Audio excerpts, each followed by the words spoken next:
네, 이렇게 홍콩에서 발생한 아파트 대형 화재 참사가 닷새째를 맞은 가운데 확인된 사망자는 130명에 육박하고 실종자는 여전히 150여 명에 이릅니다.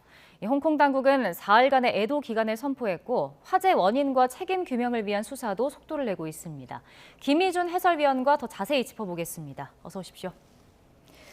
네, 지금도 보셨는데 이제 홍콩 최악의 참사로 기록될 것 같습니다. 사상자가 이제 200명을 넘어섰는데 문제는 희생자가 더 늘어날 것으로 보인다고요. 네, 그렇습니다. 홍콩 북부 타이포 지역의 아파트 단지에서 이 대형 화재가 발생한 것이 지난 26일이니까 오늘로 꼭 닷새째를 맞고 있습니다. 네. 지금까지 공식 집계 발표된 사망자는 128명, 부상자는 83명에 이르고요. 실종자도 아직까지 150명이 남아 있습니다. 소방당국은 불이 난 7개 동 가운데 약 2개 동에 대한 수색을 완료했지만 추가 시신은 발견하지 못했다고 밝혔고요. 나머지 동에 대한 수색 과정에서 시신이 더 나올 가능성이 있고 부상자 중 중상자도 적지 않아서 사망자가 더 늘어날 것이라는 전망입니다. 이 홍콩에서 일어난 최악의 참사는 1948년 그 창고 화재로 당시에 176명이 숨졌습니다. 네. 그런데 이번 화재로 인한 사망자가 더 늘어날 경우에는 그 77년 만에 최악의 참사를 넘어서 홍콩 역대 최악의 참사가 되지 않을까 하는 우려도 나오고 있습니다. 네, 지금 말씀해 주신 대로 사망자가 128명인 건데 이렇게 많은 사망자가 나온 이유는 뭘까요?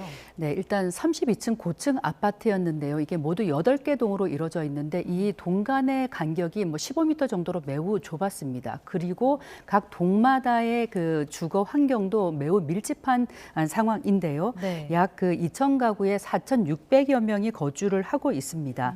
모두 13평 내외의 소형 평수에 각 세대가 밀집해 거주를 하고 있는데 이 홍콩 땅값이 비싸지다 보니까 이 외곽으로 밀려난 중산층들이 이른바 닭장형 아파트에 좀 살고 있었던 겁니다. 또 입주민 가운데 3분의 1 이상이 노령층이어서 대피가 어려웠던 것도 피해를 키웠다고 하겠습니다. 네. 그리고 건물 구조를 보면은 이 엘리베이터를 중심으로 이 정방향으로 이렇게 복잡한 구조로 이루어져 있거든요.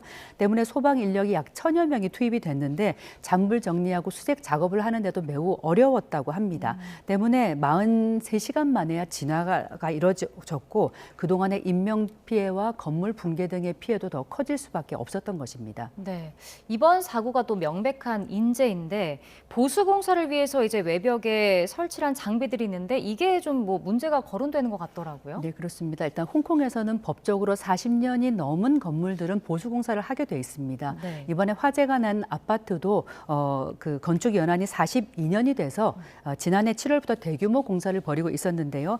그런데 이 공사를 위해서 외벽에 설치한 비계, 그러니까 이 한자어로 풀어드리면 날비자의 계단 개자, 그러니까 작업자가 이 공중에서 이동을 하기 쉽게 하도록 만드는 그런 간이 구조물인데 이 비계가 금속이 아닌 대나무였던 것입니다.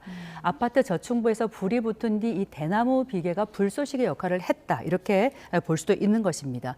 또 공사 기간 중에 창문을 그 스티로폼으로 막아뒀던 것도 밝혀졌는데 네. 이런 그 스티로폼이 인화성, 가연성 물질이기 때문에 더욱 화재를 키웠던 것이 아닌가 하는 그런 분석이 나오고 있고요.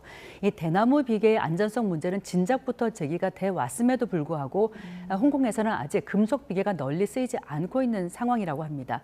그런데 이제 홍콩에서는 이런 화재 원인을 대나무 비계로만 지목해서 자국을 마치 후진국처럼 보는 데 대한 그런 반감도 제기가 되고 있어서 좀 더 면밀한 화재 원인에 대한 조사도 필요하다고 하겠습니다. 네, 그래서 지금 화재 원인을 좀 규명하기 위한 수사도 본격화되고 있는데 지금 체포된 관련자는 10명이 넘는다고 하더라고요. 네, 그렇습니다. 수사당국은 초동 단계에서 이 그 보수공사 업체 임원 또 책임자 등 3명을 먼저 체포를 했고요. 네. 이에 이어서 어제 또 8명을 추가로 체포를 했습니다. 이번에 추가로 체포된 이들은 그 컨설팅 업체라던가 또 그 대나무 비계 하도급 업자 등이거든요. 경찰은 이들이 화재에 취약한 값싼 자재를 사용했는지 일단 들여다보고 있습니다. 또 화재 건물의 보수 공사 비용이 약 600억 원이 넘는 것으로 추산이 되고 있는데 이 공사 과정에서 부패나 조직적인 비리가 있었는지도 수사 대상입니다. 한편 화재 원인 파악도 속도를 내고 있는데요. 이 공사 작업자들이 그동안 담배꽁초를 아무 곳에나 버렸다는 그런 증언이 나오고 있어서 이 담뱃불이 발화점이 됐을 가능성이 나오고 있습니다. 그럴 경우에 이 인부들도 중과실 범죄를 면치 못할 것으로 보이고요. 이와 함께 그 화재 당시 경보기가 울리지 않았다라거나 또 스프링클러가 없었던 것도 이 화재 피해를 키우는 그런 원인이 됐던 것으로 보입니다. 네, 사실 이번 홍콩 화재를 보면서 우리나라에 시사하는 바가 클 것 같다라는 생각이 들거든요. 국내 이제 고층 건물의 화재 대비는 지금 어떻게 되고 있나요? 네, 일단 그 국내 고층 건물의 그런 실태를 일단 보면은 지난해 기준에 그 30층 이상 또는 120m가 넘는 고층 건물은 약 4,700여 동으로 집계가 되고 있고요. 이 가운데 50층이 넘거나 200m가 넘는 그런 초고층 빌딩도 126개 동, 그리고 지하 부분이 역사나 지하도 상가와 연결돼 있는 이른바 지하복합 건축물까지 합치면 500동에 육박을 합니다.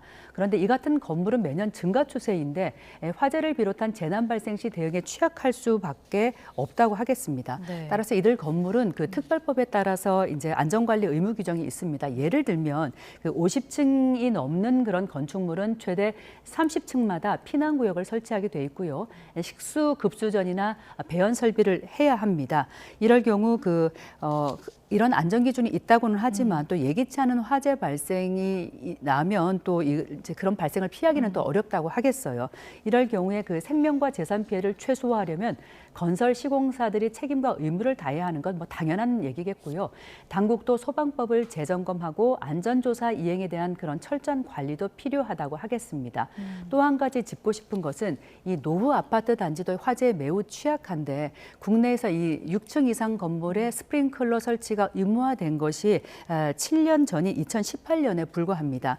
때문에 국내 전국 아파트 단지가 약 5만여 단지에 육박하는데 절반이 스프링클러가 없는 것으로 지금 나타나는 상황이거든요. 네. 불이 나지 않게 하는 것이 이제 뭐 당연히 우선순위겠습니다만 주민들도 경각심을 갖고 만약에 화재에 대비하는 그런 어떤 대피 요령 같은 것도 미리 숙지를 하고 있어야 할 필요가 있겠습니다. 네, 지금 뭐 홍콩에서는 가족을 잃고 뭐 실종된 가족을 애타게 기다리는 그런 안타까운 소식도 전해지고 있는데 현지에서는 지금 사흘간의 애도 기간이 이어지고 있는 거죠? 네, 그렇습니다. 앞서 뭐 정유신 기자의 리포트로 매우 안타깝고 참 힘든 상황 우리가 다 눈으로 보고 또 느끼고 있는데요. 네. 홍콩 당국이 어제부터 사흘간의 애도 기간을 선포를 했습니다. 내일까지 이어지는데 그 희생자에 대한 묵념을 시작으로 관공서에는 조기가 개항됐고요. 정부가 주최하는 뭐 후원 행사가 취소되거나 또 연기가 됐습니다. 이 화재 참사 현장은 물론이고 도시 곳곳에도 조문소가 마련돼서 애도의 발길이 끊이지 않고 있습니다. 과거 홍콩을 지배했던 영국의 찰스 3세 국왕은 물론이고 각국 정상 또 이재명 대통령을 비롯한 각국 정상과 정부 차원의 애도 메시지도 잇따르고 있습니다. 네. 이와 함께 연예계와 스포츠 행사도 취소되거나 애도 분위기에 맞춰 조용하게 치러지고 있는데요. 지난 이틀간 홍콩에서 열린 그 K-팝 연말 시상식인 마마 어워즈에서도 시상자와 수상자들 모두 어두운 색을 옷을 입었고요. 또 연여 애도의 그런 메시지를 전했습니다. 레드카펫 행사는 일단 생략했고 그리고 K-팝 데몬 헌터스의 사자 보이스 공연은 죽음을 연상시키는 면이 있기 때문에 취소가 됐습니다. 또 K-팝 기획사와 연예인들의 그런 기부 활동도 이어지고 있는 한편 홍콩 현지의 우리 한인들도 기부를 하거나 또 자원봉사로서 그런 마음을 보태고 있습니다. 네. 지금 뭐 희생자와 유가족들은 당연히 참담할 것이고 또 이재민들도 막막할 것 같거든요.